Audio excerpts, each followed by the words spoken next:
Dans les 3 premiers épisodes de la série, Les coulisses du pressing, l'art de la propreté, avec Thierry Strauss. nous avons découvert l'histoire de Thierry Strauss, chef d'entreprise de 4 pressings dans 4 quartiers emblématiques de Strasbourg, Cruteno, Robertso, Petite-France et Orangerie. 4 boutiques regroupées sous l'entité Le Pressing, une aventure commencée en 1984, il y a donc un peu plus de 40 ans.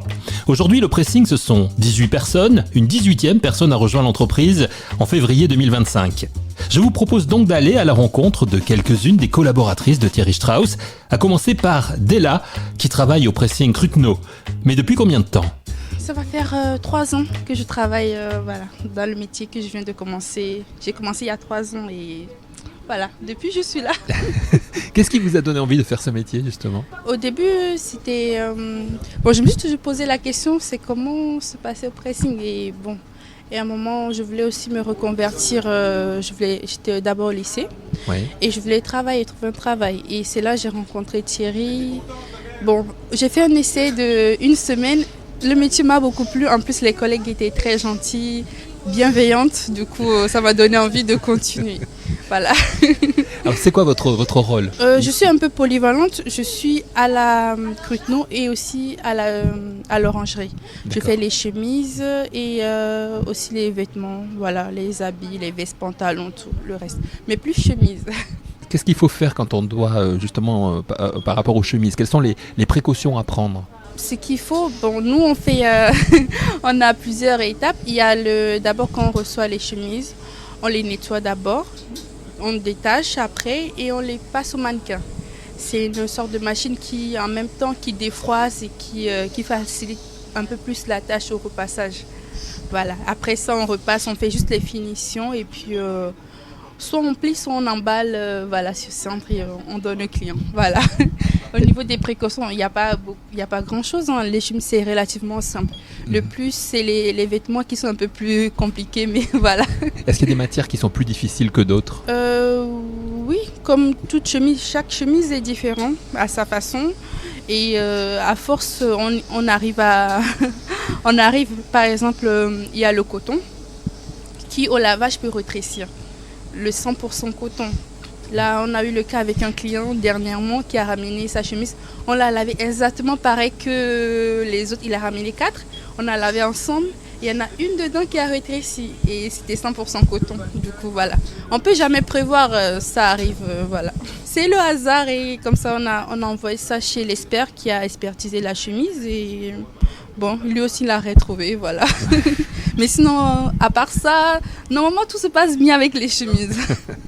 Voilà. Est-ce que dans les 3 ans que vous avez passé ici, il y a des choses surprenantes que vous avez eues à nettoyer ou des vêtements de plus de valeur ou des choses comme ça ? Celui qui m'a le plus surpris, c'est le vélo parce que cette matière-là, il ne faut pas repasser quand tu le reçois.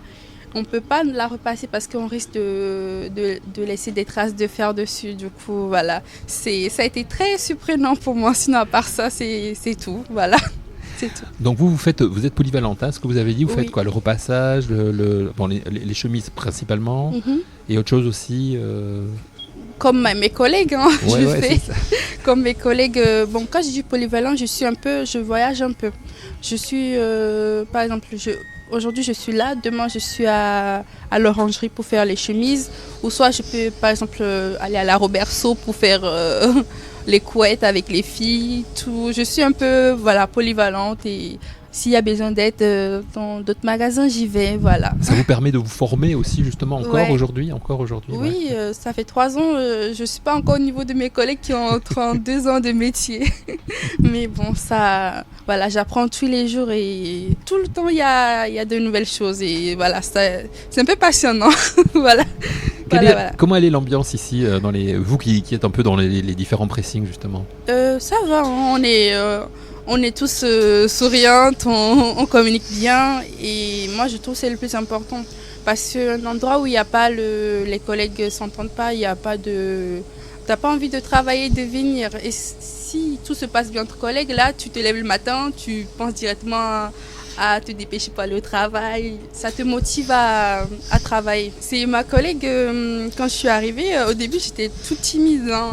J'arrivais pas Je venais aussi de sortir du lycée, du coup j'étais toute timide. C'est eux qui m'ont un peu motivée, confrontée aux clients. Et c'est là, petit à petit, maintenant ça va mieux. Je suis plus à l'aise avec à l'accueil, j'ai plus confiance. Ils sont sympas les clients? Ils sont sympas? Il y a Bon, de tout? il y a de tout. Il y a de tout. Tout le monde n'est pas... Peut-être ils sont de mauvaise humeur. Eux, ils ont eu un problème chez eux. Ils arrivent... Voilà, c'est pas tout le monde qui est souriant. Mais en même temps, on a aussi des clients qui viennent, ils nous font sourire, ils nous font rigoler. Où vous voyez dans quelques années, vous avez envie de continuer ce métier? Vous avez des ambitions peut-être aussi? En vrai, pour le moment, oui. Hein, je me vois toujours dans le métier. Et j'ai pas encore fini de tout apprendre. Voilà, petit à petit. Et je verrai avec le temps. Mais pour le moment, oui, j'aime beaucoup. Tout va bien. Parfois, il y a des jours avec, des jours sans, mais c'est comme ça partout. Dans tout métier, c'est comme ça. Et puis, on essaie de voir le côté positif. On avance et voilà, tout se passe bien. Avec le temps, tout finit par s'arranger. Il nous écoute pas, Thierry. C'est un bon patron, Thierry, ou pas? Il nous entend pas là. Ouais. Bon, je vais vous dire un secret. Oui, Ouais. c'est un bon patron. C'est un bon patron. Il est très gentil, il est compréhensif. Et parfois, par exemple, moi, quand je suis arrivée au métier, dans le métier, il y a eu des moments où, sans faire exprès, j'ai abîmé des vêtements où ça arrivait à tout le monde et il était très compréhensif et il nous rassurait. Et ça me donnait plus confiance à apprendre plus et à apprendre de mes erreurs. Voilà. C'est quelqu'un d'humain. Voilà, d'humain et qui comprend beaucoup les gens, très compréhensif. Hein. Ça, voilà. Merci beaucoup, Della. Merci à vous. Merci de votre gentillesse et de votre sourire aussi, ça fait du bien. Merci à vous. Merci, monsieur. Après Della, continuons la discussion avec Olgerta, l'une des dernières recrues du pressing. Alors, je m'appelle Veliasi Olgerta. Je suis dans le métier ici à Strasbourg. Ça fait 1 an que je travaille ici. Avant, j'étais à Marseille. Oui. J'ai fait le stage à Marseille. J'ai choisi en fait le métier de pressing. J'ai pris 2 ans. 2 ans pour vous former, voilà, pour apprendre le métier. Tout. Qu'est-ce qui vous plaît dans ce métier? Qu'est-ce que vous aimez? Au début, j'ai pas aimé. Mais après, doucement, j'ai choisi de travailler dans le pressing. Et aujourd'hui, vous êtes donc chez Thierry, oui. Ici au pressing Cruteno. Cruteno, oui. Depuis combien de temps? Ça fait 1 an ici. Comment ça se passe depuis 1 an? Oui, c'est très bien. Thierry, il est vraiment gentil avec nous. Il est vraiment un patron qui... C'est rare qu'on trouve. On travaille avec les collègues, on est très bien. On travaille tout ensemble. S'il y a quelque chose pour les tâches ou pour choisir en fait les programmes et tout ça, on demande avant de nettoyer ou de penser tout seul. Parce que des fois, on mélange les vêtements. Des fois aussi, le patron demande pour être sûr. Vous avez le contact directement avec les clients, vous aussi? Oui, on a le contact avec les clients. Mais les clients sont vraiment très contents avec nous parce qu'on fait vraiment très bien les tâches et tout. On essaye de faire bien. Je fais les tâches, le repassage, la clientèle, tout ce qu'il y a ici. Vous apprenez encore? Mais j'apprends encore, mais j'ai déjà fait aussi à l'école quand j'ai fini le lycée. Ouais. Parce que j'allais 2 ans là-bas. J'ai pris la diplôme et tout, j'ai déjà le métier.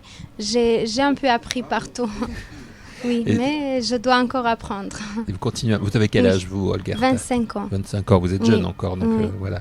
Où vous voyez justement dans plusieurs années, vous voulez continuer ce métier? Peut-être ouvrir vous-même un jour un pressing? Non, je pense pas. Parce qu'en fait, c'est un peu difficile de trouver un pressing qui sait bien et on s'entend bien avec les collègues. C'est vraiment difficile un peu. Là, j'ai tout appris ici et là, je veux pas changer.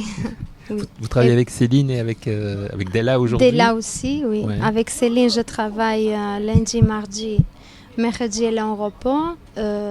Après, avec Della, je travaille que jeudi. On s'entend bien. Et vous venez d'Albanie? Oui, d'Albanie. Mais après, j'ai resté à Marseille 4 ans et demi.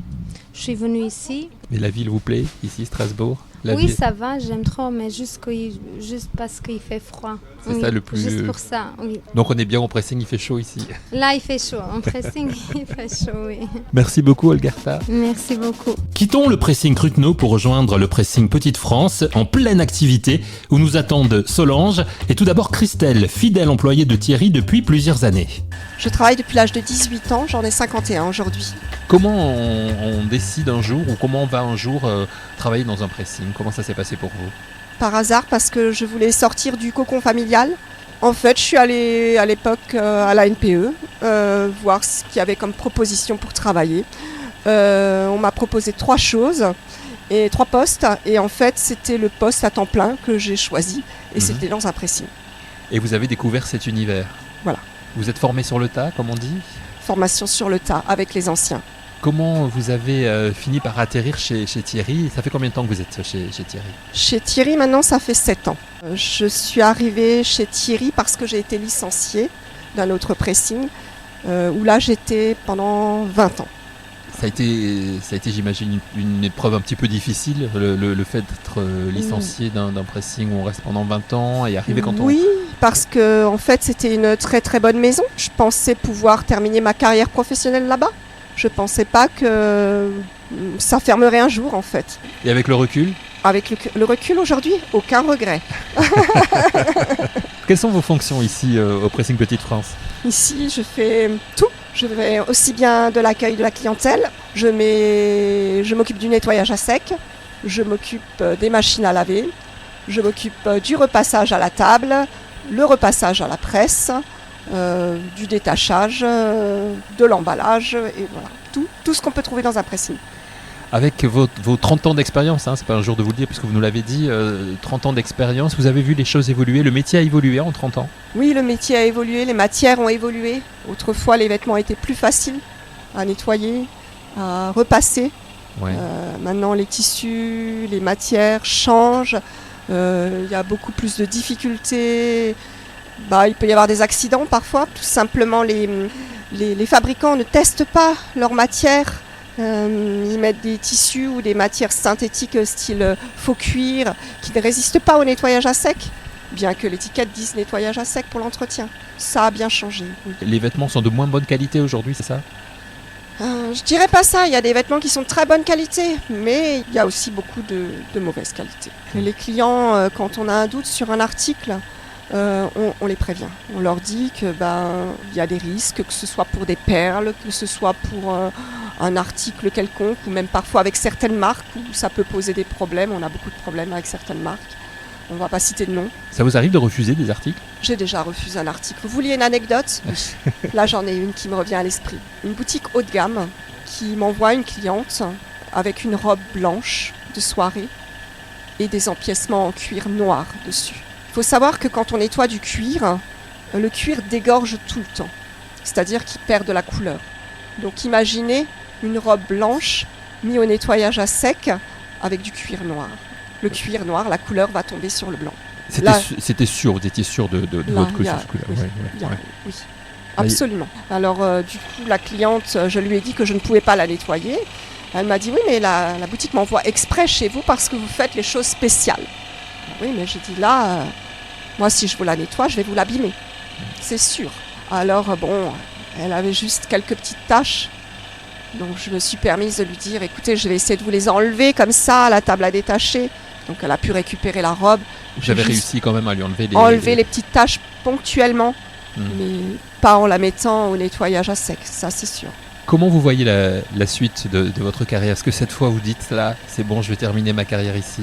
On s'inquiète quand même un petit peu parce que ça évolue, les gens lavent de plus en plus.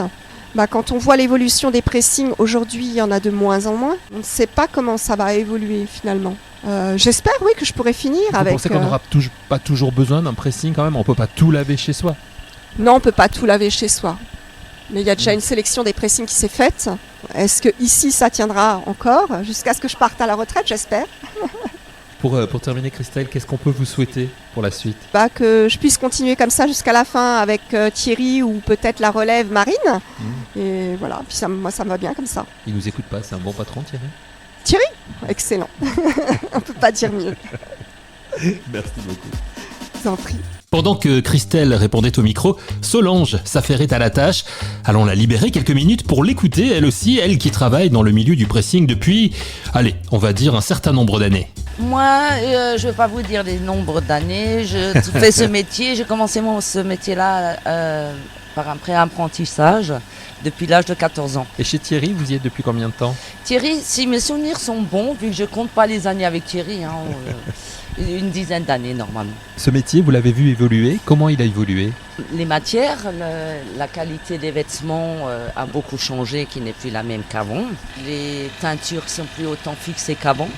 On le voit déjà, la preuve, Christelle, elle est obligée de boulocher ce qu'on n'avait pas trop avant. Parce que quand un client achète un manteau, et s'il le porte, le frottement, vous voyez plein de petites bouloches. Et ça, il faut enlever parce que c'est pas joli du tout. Ça veut dire qu'aujourd'hui, on nous fait des vêtements qui sont faits pour durer moins longtemps, c'est ça ? Ah oui. Ouais. Et la qualité-prix, vous l'avez toujours encore. C'est difficile justement aujourd'hui de le faire comprendre aux clients, ça ? Oui, très difficile. Parce que les clients, ils croient, ils ont donné le prix. Un exemple, ils ont donné le prix, n'importe quel prix. Ouais. Pour eux, c'était cher. C'est sûr, un manteau à l'achat, c'est toujours cher. Et finalement, quand ils voient au bout d'un an dans l'état où il est, ils sont un peu déçus, quoi, en fait. Et les gens, ils croient que si j'achète cher, j'ai une bonne qualité. C'est pas vrai. Ça n'a rien à voir. Ça, c'était il y a quelques années en arrière, peut-être. Mais là, maintenant, c'est plus le cas. Vous êtes en lien direct avec les clients, Oui. J'imagine. Ça veut dire qu'il faut faire de la pédagogie, il faut leur expliquer les choses aujourd'hui. Il faut beaucoup parler avec les clients. Il faut leur expliquer le pourquoi. Parce que c'est comme nous au début, quand on n'a pas travaillé dedans, on ne savait pas ce que c'était. Mais une fois qu'on est dedans, on voit les choses. Et c'est vrai qu'après, c'est à nous d'expliquer aux clients. C'est vrai que pour certains clients, ils ont du mal à le comprendre aussi, ou ils ne veulent pas le comprendre et pas l'accepter. Comment elle est la clientèle ici à Petite France ? Je peux vous dire, depuis que je suis là, j'ai une très bonne clientèle. Très sympathique, très souriant, très... Ce sont des fidèles essentiellement. Pour être fidèles, ils sont fidèles. Ça, je peux vous le dire, ils sont fidèles. Des fois, les tenues qu'on a, c'est des artistes qui viennent au Zénith ou des trucs comme ça. Ah, ça vous faites aussi, ouais. On en a de temps en temps, Ouais. qui viennent. C'est plutôt ça nous met en admiration, quoi, au fait. Et ce qu'on admire encore actuellement, c'est les robes de mariée. Alors, vous nous avez mis l'eau à la bouche, là, des artistes. Alors, qui, par exemple, est-ce que vous avez... On avait les vêtements de Michel Sardou, par exemple, quand il avait fait sa dernière tournée ici à Strasbourg. Et là, alors, votre rôle, c'est de les remettre d'une tournée à l'autre. De leur rafraîchir, au fait, de les laver, de leur donner un petit coup de fer et les appeler parce que c'est dans la journée même. Et oui, c'est ça, j'allais vous dire, c'est dans des délais très courts. Très courts. Et quand on a ça, on laisse tout en plan et puis on s'occupe de ça. Il faut travailler dans l'urgence, il faut apprendre à travailler dans l'urgence en fait. Il faut apprendre, et c'est pas facile des fois. Il faut arriver à s'organiser, quoi, en fait. Et il y en a beaucoup dans des tournées comme ça de vêtements. Là, c'est, par exemple, Sardou, c'est tous les vêtements de sa tournée ou c'est en costume Écoutez, Sardou, quand il avait terminé ici d'avoir 50 chemises de M. Sardou ce jour-là, je sais pas si c'était toute son armoire, je sais pas. Ouais, donc, je suppose que sur scène aussi on transfère beaucoup, je pense. Bien sûr. Et c'était ça. Et sans compter, on parle maintenant de Sardou, mais il y a les gens qui sont autour de lui. Il fallait aussi s'occuper de leurs vêtements. Il y a quelque temps, on avait les enfoirés aussi. Ah oui, donc là, il y en a pas mal de costumes. Ah bah oui, là, il y en avait pas mal. Je crois qu'on les avait, je pense, une semaine, je crois. Si mes souvenirs sont bons. Ouais. Y compris samedi, dimanche. Donc là, il faut faire des heures sup. On a travaillé. Comment elle est l'ambiance justement vous qui avez connu plusieurs ambiances, plusieurs pressings, est-ce que l'ambiance des pressings avec Thierry c'est différent ? L'ambiance des pressings elle peut être bien. Si vous comprenez très bien avec votre collègue, c'est surtout ça. Ouais. Et si vous comprenez très bien avec le patron, l'ambiance ça peut être, c'est comme partout, c'est pas que dans les pressings. Bien sûr. Si l'ambiance elle est bonne, votre collègue vous comprenez très bien, tout se passerait bien. Donc c'est un bon manager. Oui, Thierry c'est un très bon manager, mais je pense pas qu'il est là pour nous manager, quoi. Au fait, il est là aussi s'il y a quelque chose qui va pas, d'arranger les problèmes avec nous, on va dire. Mais dans l'ensemble. Vous vous sentez libre, en tout cas ici. Ah bah avec Thierry, vous êtes libre. Hein. Si là on ne l'est pas, on sera nulle part ailleurs. C'est quoi votre ambition pour la suite, vous, Solange? Pour ma mission, j'espère que Thierry sera là jusqu'à ce que je pourrai prendre ma retraite, on va dire. Hein, on ne sait pas. Par après, peut-être encore faire quelques heures par après. Ouais. Je pense pas arrêter directement. Je pense pas. Ce métier que l'on découvre par hasard un petit peu, hein, ce que vous nous avez dit, ça devient une passion après? Bah écoutez, au début, parce que tout au début, c'est pas le métier là que je voulais faire, hein, pour être honnête. Mais j'avais une sœur déjà qui travaillait dans les pressings au fait, et c'est elle qui m'a fait rentrer dedans. Et au début, je me suis dit, oh mon Dieu, j'avais de la vie, je vais rester là. Et finalement, depuis le début, je suis là. J'ai que fait ça, quoi, au fait. Et aujourd'hui, vous avez un savoir-faire. Vous le transmettez un petit peu, justement, aussi on va essayer, en tous les cas. Ça dépend s'il y a des personnes qui veulent encore apprendre. Vous savez, c'est pas un métier facile. Et quand il y a des jeunes qui veulent apprendre, autant leur dire tout de suite. Parce qu'à nous, à l'époque, on ne nous l'a pas dit. Et autant leur dire maintenant aux jeunes que c'est pas un métier facile, que si tu veux arriver jusqu'au bout, il faut avoir la volonté, quoi, en fait. Parce que le seul problème, en hiver, on est au chaud. Oui. En été, c'est insupportable. Il y a une grosse chaleur. Et ça, au début, quand nous on a appris, on ne nous l'a jamais dit. Jamais. Même aujourd'hui, avec la clim, ça reste quand même... vous savez, même avec la clim, on prend de l'âge. On ne rajeunit pas non plus. C'est vrai. Au début, quand on me disait la chaleur, je disais yo toi. Mais finalement, même nous, avec l'âge, on a du mal à supporter. De moins en moins. Donc il y a des conditions qui ne sont pas simples. Ils ne sont pas simples. Ouais. C'est pour ça, vous pensez que les jeunes aujourd'hui sont plus réticents pour ça? Je pense que oui. Alors au début, vous dites, ah oui, j'ai envie d'apprendre. Et finalement, d'après moi, les jeunes, ils ne vont pas jusqu'au bout. On ne peut pas leur dire que c'est un métier facile, ça non. Mais on aura toujours besoin d'un pressing, non? Moi j'irai oui, mais si après vous n'avez plus le personnel, vous fermez. Hein. Bon, on n'en est pas là, ici tout se passe bien. Non, ici, là, on est très bien, j'espère qu'il va encore rester longtemps. Enfin bon, après si c'est pas lui, je pense que c'est sa fille qui va prendre la relève, je pense. Mais du moment qu'on espère de terminer nos dernières années, on va dire. Hein. Ici, dans ce pressing de la Petite France, où vous êtes bien, Solange? Oui, moi je suis même très bien, oui. C'est une jolie conclusion. Merci beaucoup. Mais de rien. Comme nous l'a dit Solange, et comme dans beaucoup de métiers, c'est compliqué de trouver des employés qui ont envie de s'investir. Mais dans les 4 pressings de Strasbourg, les conditions de travail, grâce au boss Thierry Strauss, sont valorisantes pour chacune et chacun des collaborateurs de l'entreprise. Quelles sont les ambitions de Thierry pour l'avenir du pressing? Ce sera le thème du prochain épisode de votre série. Les coulisses du pressing, l'art de la propreté, avec Thierry Strauss.